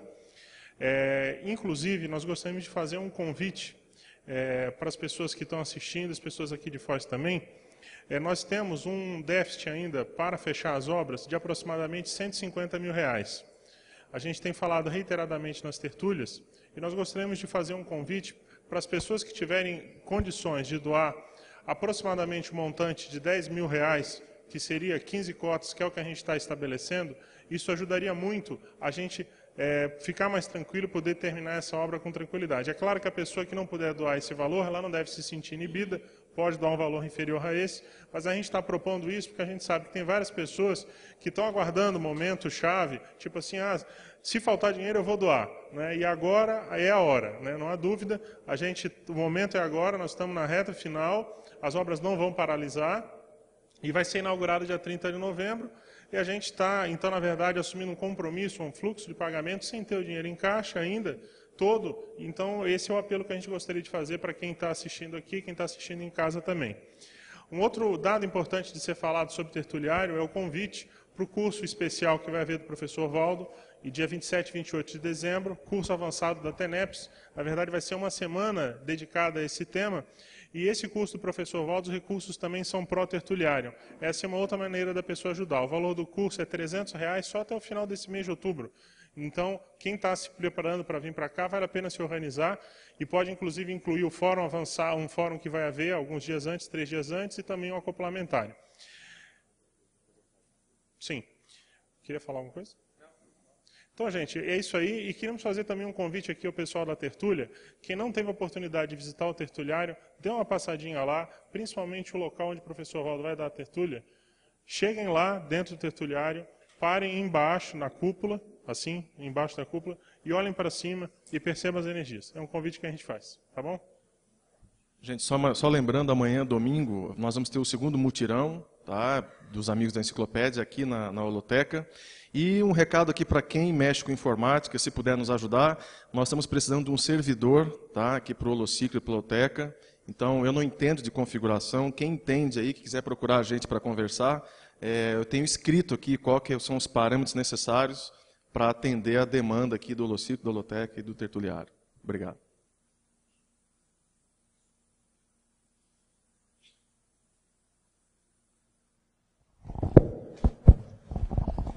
Gente, tem aqui mais uma pergunta. Por que esterectomia negativa para a mulher? Fiz uma esterectomia há uns 15 anos, tinha mioma e estava com útero com tamanho alterado, e os médicos diziam que se eu fosse engravidar, seria uma gravidez de risco. Ainda assim é negativo, o que tem a fazer para superar essa negatividade? Não, tudo indica que no caso aí, não tinha outra saída, né? É aquilo que eu falei, último recurso.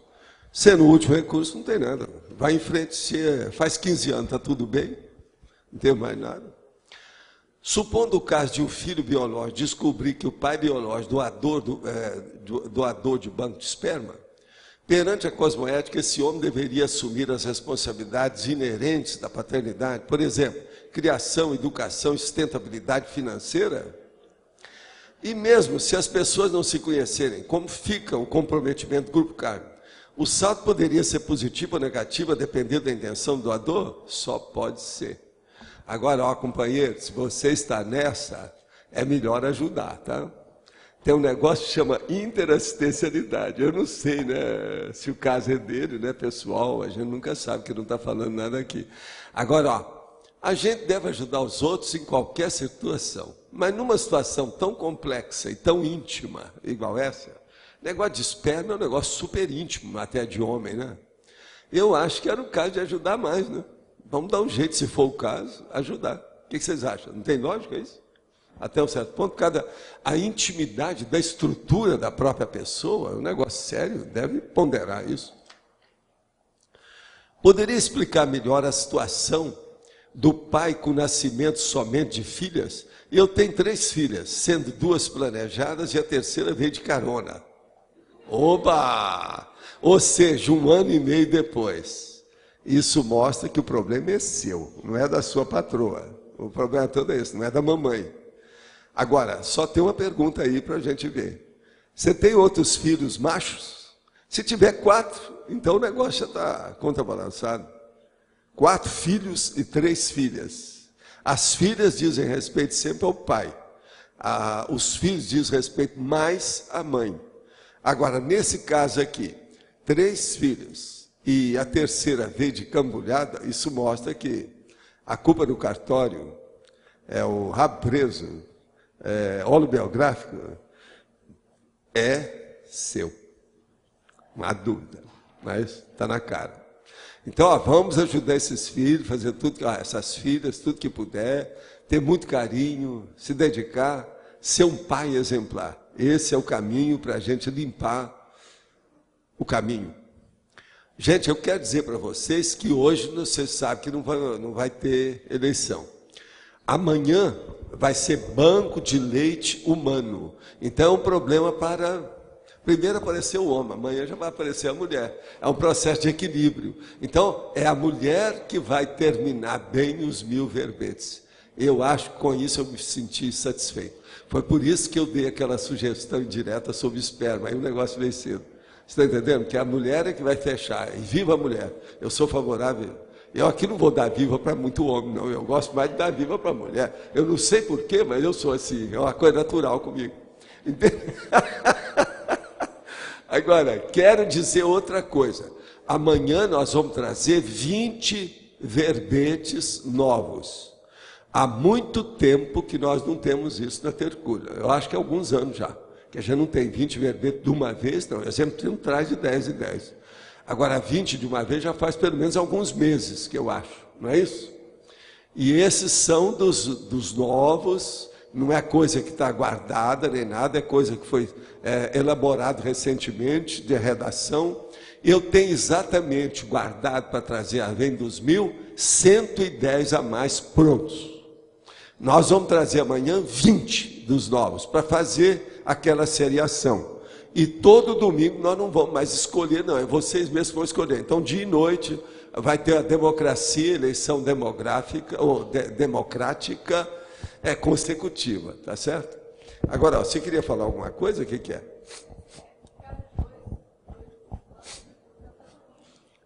Não, é o negócio dos gêneros, ficaram os dois gêneros. Eu queria colocar o homem antes, que a mulher é que manda, né?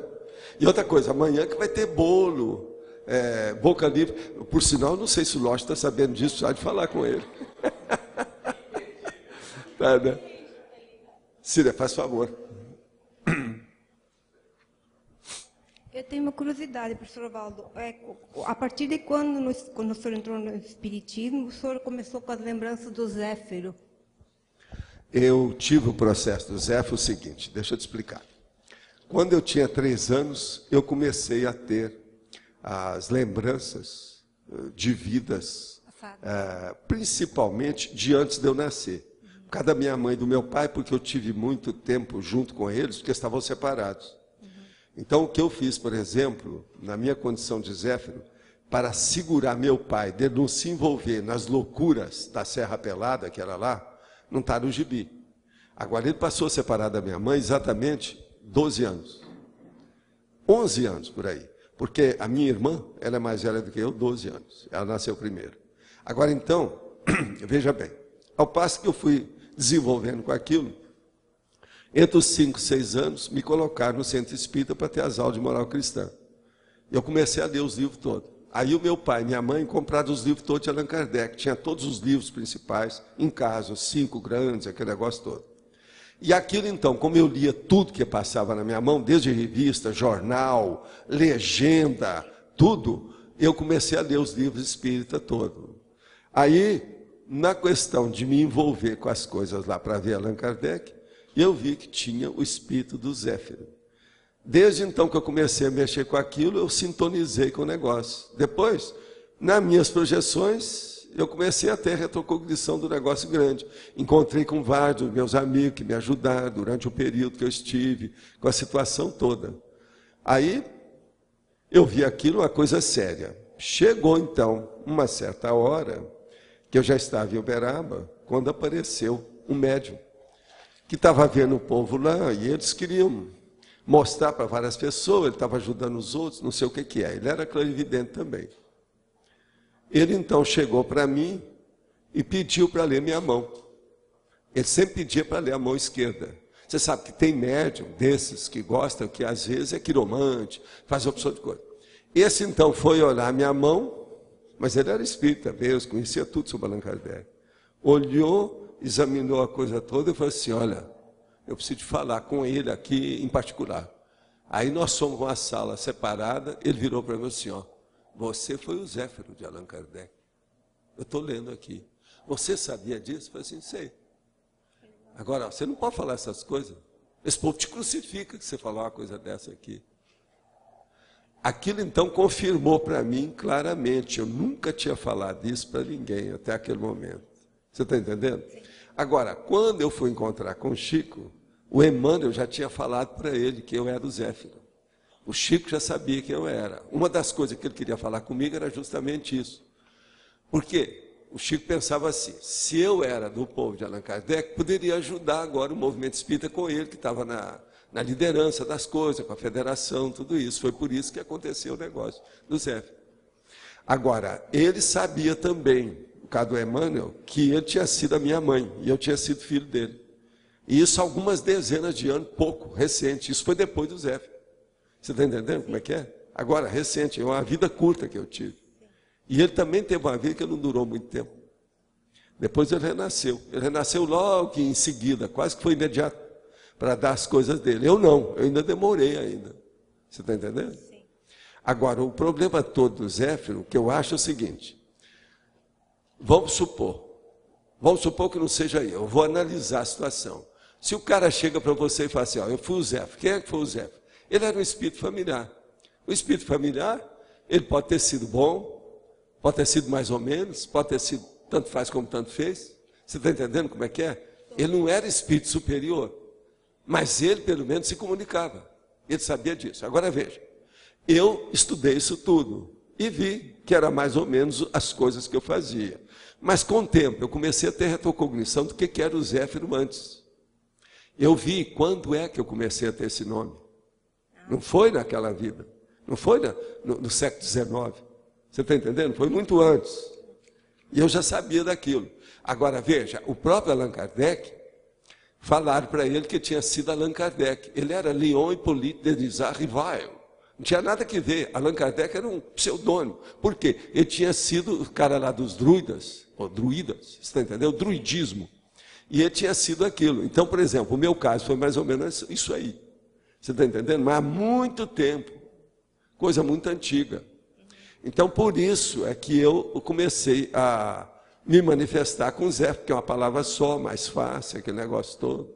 Sim, mas se o senhor ali já era, você lembrou, o senhor acha que como Zéfiro, na época do Allan Kardec, o senhor era um espírito familiar? Mas então, eu era, como mas druida, agora veja, o senhor já era mas não é mais isso. evoluído antes. Mas olha, tem um negócio aí que a gente tem que ser sincero com você.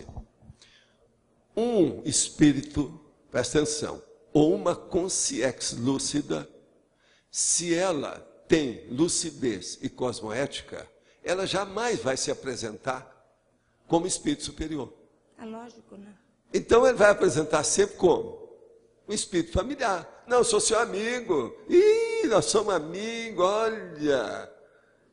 Desde a infância. Ih, você está entendendo? Não? Era o que eu imaginava. Agora veja, eu que sou normal dentro dessa história, eu sou um espírito familiar mesmo. Mas nunca vou me aparecer como espírito superior. Isso é uma burrice. Qualquer um que sabe disso, que é um processo até anticosmoético. É aquilo que eu estou falando do Bloom. Seria um problema cabotino. Cabotinismo isso aí. Você está entendendo o que eu quero dizer? Agora, o que se passa? O negócio de eu falar. Quando eu era menor, então, com aquele negócio caminhando, essa coisa toda, depois aconteceu que eu encontrei com várias consciências amparadoras. Aí se instalou praticamente comigo o enumerador. Então eu submeti a ele o processo. O que você acha? Ele falou assim, olha, se o seu trabalho encaminhar direito, isso que eu chamo de complexo, max morex, etc. tal, e chegar a um certo nível, você vai poder falar as coisas que você sabe, não só a seu respeito, mas a respeito dos outros com quem você vive e com quem você tem trabalho há tanto tempo, inclusive da gente. Então, quando eu vi que as coisas caminharam para a Foz, mais ou menos na década de 90, que a coisa aqui começou em 95. Quando chegou lá para 98, 99, quando nós estávamos viajando, eu e a Graça, durante 3 anos a gente viajou intensamente, passamos até período que a gente passou mais tempo fora do Brasil do que aqui, durante o ano inteiro. Agora, então, o que se passa? Nessa ocasião, apareceu para mim o transmentor e falou assim, olha, você pode se preparar agora para ir para lá. E lá eu vou ajudar você mais diretamente. Então, eu falei com ele, e como é que as coisas vão caminhar? Você vai sentir como deve caminhar. De acordo com a maturidade da sua audiência, você está entendendo? Você abre o jogo ou não. Tudo depende de você, em segunda audiência, da plateia. Precisa de ver quem é que vai para lá com você. Naquela ocasião, as coisas estavam começando. Ó. Ela que sabe disso, você também que veio aqui pouco antes de mim, a Kátia, esse negócio todo, elas viram aí como é que era no início, está tudo começando. Quantas vezes nós não tivemos no Holociclo, só 2 ou 3 pessoas aí, semana inteira? Ah, Carla e eu começamos no Holociclo. Foi, com pouca gente, pois é, eu lembro disso. Não, junto com o senhor. Foi, mas com pouca gente. Julieta. Pois é, mas agora veja, isso tudo então foi crescendo. Chegou num ponto que eu falei assim, já está na hora. Eu posso falar o que foi pré-mãe? Eu posso falar o que foi personalidade consecutiva? Depois, eu posso falar sobre o Zéfiro? Aí eu falo assim, abre o jogo. Então, chegou num certo ponto, que aquilo que eu falo, nessa altura desse acontecimento, eu não tenho mais nada para defender. Eu sou o que eu sou, quem quiser admite, quem não quiser não admite. Outra, durma melhor com isso ou sem. Você está entendendo? Não, está ótimo. O problema todo é esse, não tem outra saída. O que eu vou fazer? Agora, veja, do ponto de vista integral da transmissão da minha realidade, eu estou fazendo o que eu posso. E eu sou sincero, eu sou sério dentro das coisas que eu faço. Eu não estou brincando com nada disso. Mas a gente sente. Pois é. Agora, tudo é isso. É o que o Antônio uma vez fez isso. Não adianta eu estar me defendendo. A minha vida é que me defende hoje. Quem quiser que vai ver como é que tem acontecido. Agora, vê como é que é. Eu acho que eu sou um espírito familiar. Entre aspas, E bom, né? eu não sou tão ruim assim. Entre aspas. Esse eu sou. Eu tenho mais uma pergunta. E a partir, bom, uma parte o senhor já respondeu. Se veio a partir das primeiras lembranças ou se foi nas primeiras projeções, mas o senhor já respondeu. Não, o problema é que eu já comecei a ter as lembranças com as projeções, que eu comecei a ver o homem, que foi a vítima do meu pai. Está entendendo?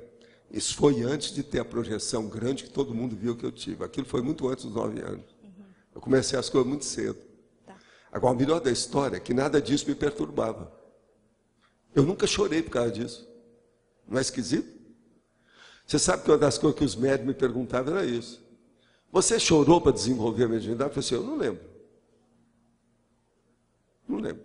Isso prova que o senhor já é mais Você está entendendo evoluído. como é que é? Espírito mais Isso é um evoluído. troço que isso nunca me afetou. Agora, uma criança, por exemplo, geralmente, quando mexe com certas coisas, ela apela para choro. Agora, eu virei para eles e arranjei minha saída honrosa, né?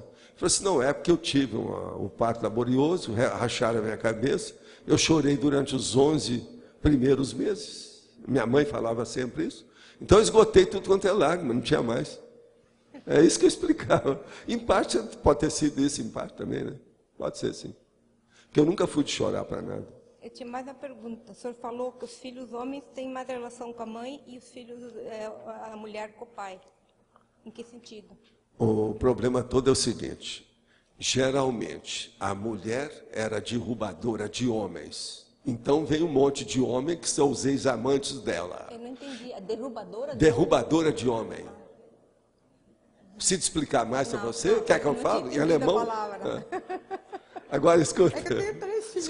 Escuta. E o homem era desviador de mulher. Você está entendendo como é que é? Então eles vêm porque era ex-amante, problema que ficou mal parado. Mas Então isso vem ao- como isso filha ao para pé ele da se letra? dedicar. Hein? Ao pé da letra, isso? Não, porque às vezes tinha 50, vieram só 7. Não é bem ao pé da letra, nem ao pé do número. Não, porque eu tenho 3 filhos. Eu fico pensando. É ou não é? Não tem lógica? Mas é sempre assim ou existe esse... Olha, a base que a gente vê é essa. Eu não estou dizendo que é sempre, mas o normal é isso. De modo geral. Agora, ó, você nunca ouviu falar nisso antes? Sim, eu já tinha uma ideia. Então, aqui, olha no seu ciclo de relações de tudo, entre os alemães e o brasileiro. Urubu observa as famílias.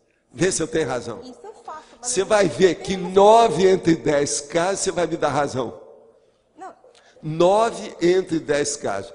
Eu não estou falando do seu caso, não, Cecília. não, eu fazia isso, observava. Não sempre coloque-se observei muito. nisso que eu não estou falando você. Estou falando de modo geral. Não. Que você também não tem tantos filhos. Mas tem os 4, né? Eu sei, mas... Agora, aqui tem problema? Tem. Claro que tem. O Chico, a Eu- maior relação dele é com você. Você sabe muito bem disso. Chico é o filho dela, que eu conheci, uma personalidade muito interessante. Agora, veja, Tem mais 2 que o senhor não conhecia. eu sei. também. Mas olha, quem é que está mais perto de você? O pior que é os 3, os 4, na verdade. Eu São sei, muito próximos. mas No agora caso veja. também, Mas quem é mais dependente praticamente seu? É o Chico. Presta atenção. mas também pelas condições físicas, né? Minha filha, o que é que você deu para ele? Foram as condições físicas, a vida humana. Sim, mas Isso é bom você assim mesmo. Cecília, presta atenção. O que é que você deu para ele? Foi as condições físicas, é a vida, o corpo. É. Se acontecer alguma coisa, tem boi na linha. Está começando a entender agora? Está claro? Esse é o caminho. Agora, por aí, por exemplo, você é uma mãe fora de série, a gente vê as coisas todas suas, você já superou isso tudo. Agora, possivelmente, esses também foram os últimos. No seu caso, já deve ter eliminado tudo. Você está entendendo? Estou trabalhando para isso. Pois é, mas o caminho Eu é... sempre digo, eu quero fazer bem feito o que eu comecei, não lamento o que eu fiz, não, de maneira Pois é. nenhuma. Agora, eu acho que quero veja, terminar bem, a fazer rubéola bem. entrou como instrumento. Isso foi. Vê se me entende. Porque deu uma viravolta de 350 Rubéola às vezes é 350. instrumento. Isso foi. Vamos entender. Deu uma guinada de Você entendeu 360 bem isso, né? graus na minha vida. Isso é impressionante a gente Tá bom. pensar. Ok, obrigada. Estamos juntos. Faz favor. Não tem eleição, então eu estou abusando aqui do horário, tá certo? Professor Valdo, a dúvida é para a mulher que fez a ligadura das trompas, ligação das trompas, o que ela pode fazer para diminuir os efeitos? Primeira coisa, tem que ver os resultados, né? O que é que deu, quais são as consequências, os efeitos da situação. No caso que eu falo é o seguinte, é uma família, a minha mãe, né, ela fez, faz em 20 e poucos anos. Você mulher está bem? Não, ela está bem, mas ela teve problema da tireoide, né? E tem um trafar que ela já viu lá, que ela já identificou, que é o problema, ela chega no ambiente, ela começa assim, faz um furdúncio danado, né? Movimenta todo mundo, as energias são muito assim, alteradas, e ela tenta acalmar, ela tenta fazer uma força danada para ficar mais calma, mas não consegue. Eu estive pensando em algo para poder abordar. É mexer no estado vibracional. Pois é, isso aí. Ensina para ela a dominar o estado vibracional, que ela vai superar isso aí. E esquecer esse negócio da salpingectomia, que já passou muito tempo. Agora é pegar o que está aí, a situação atual, hoje, aqui e agora. Tá certo? Esse é o caminho. A produção de espermatozoides deformados ou em quantidade menor pode representar uma deficiência energossomática? Obviamente. Ou é apenas genético? Também. Como essa deformidade pode ter influência no energossoma ou soma da consciência? Aí depende da intenção, o que a pessoa deseja, a vontade da pessoa, do homem, o que é que aquilo se manifesta com ele, quais são os planos imediatos, etc. Tal. Precisa ver as consequências disso do ponto de vista geral, social, familiar, etc. O que o senhor afirmou sobre a ligação de trompa ser realizada em casos extremos, é válido também para a vasectomia? Não, vasectomia eu não estou vendo muita saída para isso, não. Que o homem não pare. Ele tem que parar de ser poligâmico. A mulher pare. Agora o homem tem que parar. Vamos entender bem isso, que a diferença é enorme. Então, um é do Paraná e o outro é do estado do Pará. Não é isso? Então, vamos entender bem a situação, como é que é. Agora, hoje tem gente para falar aí para nós? Tem? Então, você pode passar, por favor. Nós demoramos um pouquinho hoje, que eu aproveitei devido não ter eleição, tá certo? Bom, pessoal, temos aqui alguns recados. Primeiro, eu vou passar as pontuações. Tiveram 76 pessoas que assinaram o livro e o professor Valdo respondeu hoje 20 perguntas online. Hoje não tivemos eleição, porque o verbete para amanhã já está eleito. Quero lembrar a todos que amanhã vamos ter uma pequena comemoração dos 1000 verbetes. Vamos ter um bolo para quase 200 pessoas, quase. E gostaríamos de ter a presença de todas essas pessoas para não sobrar bolo. E também queríamos pedir, por favor, se alguém pudesse hoje ajudar no Holociclo. O pessoal do Holociclo está precisando de pessoas para grampear verbetes. É hoje à tarde, né, Rosa? Agora, depois da tertúlia, se alguém quisesse passar por lá e dar uma mão para acabar. Por favor, tem 10 pastas com verbetes, estão precisando de ajuda. Os recados hoje são os seguintes nesta ordem. Marilene, Leonardo, Milena e Ana. Podem passar já por aqui?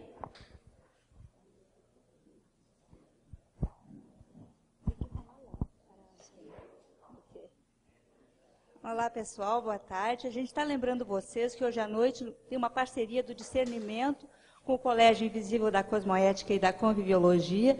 Nós vamos passar aquele filme O Inimigo Meu e depois a gente vai debater sobre o tema. Obrigada. Às 19 horas, desculpa.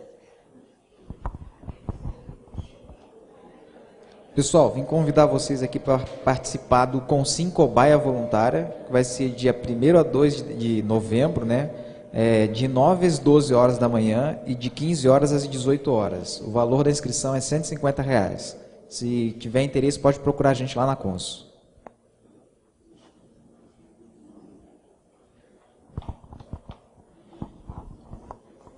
Oi, pessoal, boa tarde. A Simbes convida vocês para o curso que acontecerá o dia 1 de novembro. Se chama Visita à Natureza e será das 8h30 da manhã às 11h30. Os professores vão ser Roberto Leimic e Ibelice.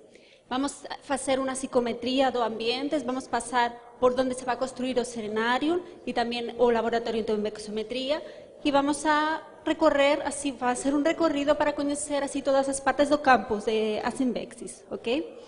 E aí vamos divulgar outro curso que se chama Formação do Imbexólogo, que acontecerá em janeiro de 20 ao 24, tá? Esse curso é inédito, é a primeira vez que se vai dar e tem um total de 37 horas e meia, tá?